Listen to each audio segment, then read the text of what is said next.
a cidade romana tardia. Belos templos, vastos fóruns, mais impressionantes e esplêndidos do que até mesmo o que muitas cidades modernas têm a oferecer.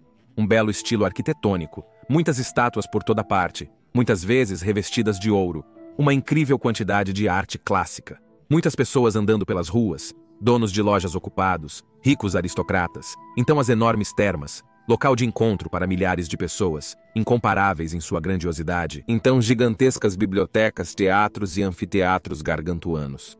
Ao refletir sobre a cidade romana tardia, consideramos seus aspectos positivos. Mas será que a antiguidade tardia era realmente tão boa? A cidade romana tardia era realmente tão bela quanto nossos óculos, às vezes romantizados, através dos quais vemos a história romana antiga, gostariam de nos fazer acreditar?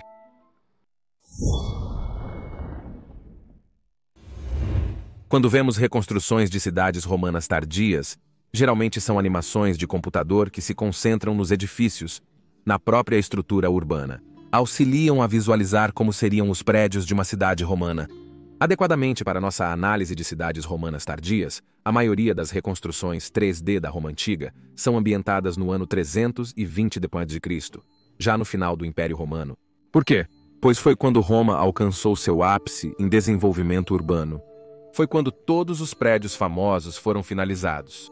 Eu falei sobre essa noção fascinante neste vídeo aqui. O imperador Maxêncio, apesar de desconhecido por muitos, era um construtor prolífico, responsável pelos últimos grandes projetos imperiais em Roma. A Basílica de Maxêncio. O Templo de Rômulo, um novo hipódromo e um mausoléu fora da cidade. Claro, foi sob Constantino que a maioria dessas estruturas foi concluída e ele levou todo o crédito por construí-las. Mas quando vemos animações de computador da antiga Roma ou de outras cidades romanas, temos que entender que estas são versões idealizadas. Muitas vezes nem sequer vemos pessoas e só temos um foco nos aspectos positivos das cidades, ou seja, nos impressionantes edifícios e esplendor imperial. E de fato, esse esplendor imperial estava em partes absolutamente intacto até bem tarde no Império Romano. Por exemplo, a cidade de Roma ainda parecia absolutamente magnífica antes dos 3 saques do século V. Se você tivesse caminhado pela antiga Roma em 400 d.C., todos os edifícios imperiais ainda estavam de pé, com toda a sua bela ornamentação completamente intacta. À primeira vista, pensaríamos que tudo estava bem e saudável no final do Império Romano, e assim os eventos devastadores dos próximos 80 anos poderiam nos pegar de surpresa, se não tivéssemos olhado mais de perto. Mas da mesma forma que, por exemplo, a moderna São Francisco certamente parece bonita de longe, com seu brilhante horizonte cintilante, mas se olharmos mais de perto, então absolutamente não parece tão bonito em vários lugares. Portanto, ao imaginar as cidades romanas tardias, devemos tentar tirar os óculos românticos e tentar imaginar como a vida deve ter sido realmente para o indivíduo. Vamos começar com o tecido urbano, porque na realidade, por volta de 400 d.C., nem tudo era tão brilhante quanto você pode acreditar à primeira vista. Os templos, por exemplo, essas estruturas grandiosas nas quais os antigos deuses greco-romanos foram adorados por mais de 1000 anos, foram ordenados a serem fechados pelos imperadores cristãos após Constantino. Especialmente após Teodósio, isso se tornou permanente. E mesmo que houvesse tentativas de reverter essa política, até mesmo sob o último imperador romano ocidental, Antêmio, isso nunca aconteceu. E assim, essas estruturas começariam lentamente a acumular poeira e a decair. Podemos imaginar que em muitas partes do império, especialmente nas franjas, como na Britânia, esse processo de decadência começou mais cedo e foi muito mais rápido. Em Londinium, por exemplo, o antigo templo greco-romano no Fórum Central era uma ruína deserta por volta de 400 d.C. Provavelmente nem estava de pé, pois foi saqueado para material de construção. Igualmente, em Lutetia Parisiorum, a atual Paris, o antigo templo central foi abandonado e reutilizado como material de construção para muros defensivos, quando os Alemanni ameaçaram saquear a cidade em 260 d.C. Já durante a crise do século III, muitas cidades haviam de fato sido parcialmente ou completamente abandonadas, especialmente nas franjas do Império. Os Agri Decumates já foram perdidos para os Alemanni depois de 280 d.C. A província da Dácia foi evacuada pelo próprio Aureliano, só para citar alguns. Foi já durante a crise do século III que começamos a ver cada vez mais decadência se espalhando pelas cidades romanas. Mesmo nas maiores cidades do Império, isso era um acontecimento comum. Por exemplo, fanáticos cristãos primitivos destruíram o magnífico templo de Serapis em Alexandria em 392 d.C. Os antigos templos na Ágora de Bizâncio, em Istambul, foram possivelmente abandonados e deteriorados por volta de 400 d.C. Mesmo em Roma, reduto do antigo culto, novas igrejas foram construídas com material restante de antigos templos greco-romanos em decadência, ou outras estruturas que haviam caído em desuso. Assim, a cidade romana tardia já estava na realidade permeada de decadência, que se espalhava com uma velocidade cada vez maior. Mas mesmo para o indivíduo, a antiguidade tardia, muitas vezes, já não era mais um tempo divertido. Mas antes, curta e se inscreva para não perder nenhum vídeo futuro sobre a intrigante era do Império Romano Tardio. Por favor, considere apoiar meu trabalho no Patreon ou YouTube, pois a sustentabilidade deste canal depende do seu apoio. Sério, este canal não funcionaria sem nossos membros do Patreon e do YouTube, e eu quero agradecer a cada um de vocês que está apoiando este canal de qualquer forma. Muito obrigado, amigos. E se você é um nerd de Roma, e as chances são altas de que você seja se estiver assistindo a este vídeo, então você pode estar interessado nos incríveis anéis e outros acessórios romanos que a loja Senatus Populusque Romanos está produzindo. Eles têm anéis legionários, têm anéis com diferentes temas, eles até têm moedas, estátuas, pingentes, atributos e terracotas. E a coisa mais incrível é que eles fazem à mão cada peça única. Isso mesmo, são realmente coisas feitas à mão de alta qualidade. Não há presente melhor para você ou alguém que é fã de Roma. Coloquei o link para a loja deles na descrição do vídeo e no comentário fixado. E com o meu link, você pode obter um desconto de 10% em cada compra. Então vai e confira o sortimento deles, é realmente incrível. Então as próprias cidades já estavam começando a decair cada vez mais, especialmente as antigas estruturas pagãs. Mas também havia doenças desenfreadas. Na realidade, a cidade romana sempre foi um sumidouro de população. Os densos centros urbanos da Roma Imperial, mesmo em seu auge, tinham mais mortes do que nascimentos. E a população das grandes cidades tinha que ser constantemente reabastecida com novas pessoas do campo. Ou então as populações de Roma, Alexandria, Istambul, Antioquia e outras grandes cidades do Império teriam colapsado completamente em algumas gerações.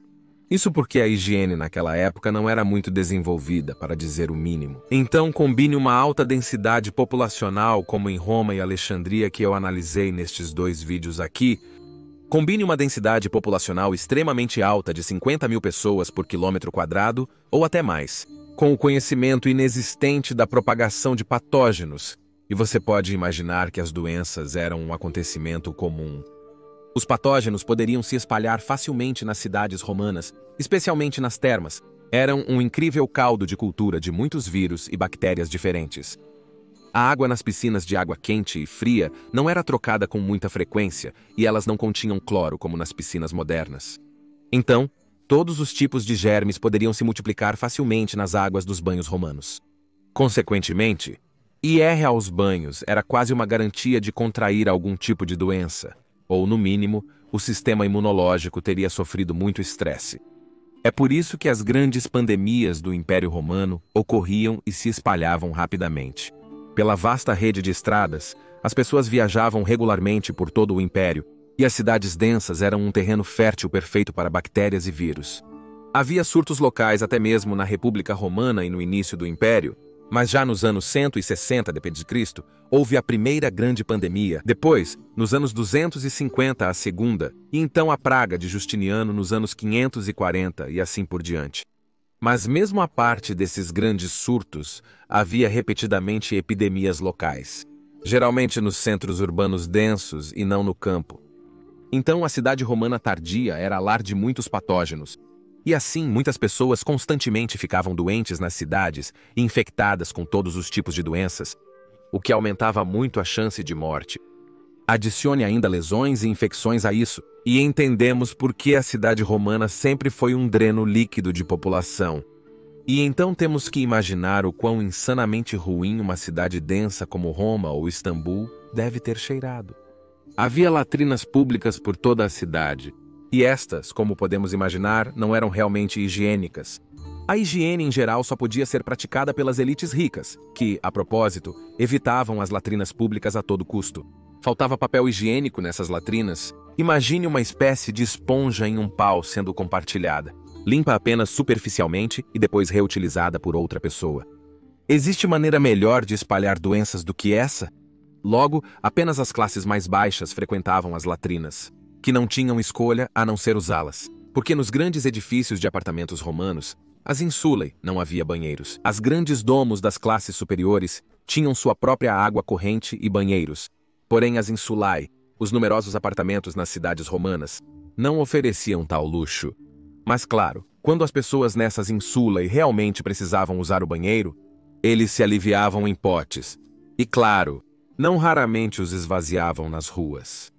Felizmente, Roma tinha um sistema de esgoto, mas isso não conseguia eliminar os odores indesejados. Assim, podemos imaginar o quão incrivelmente mal Roma ou outras cidades antigas devem ter cheirado.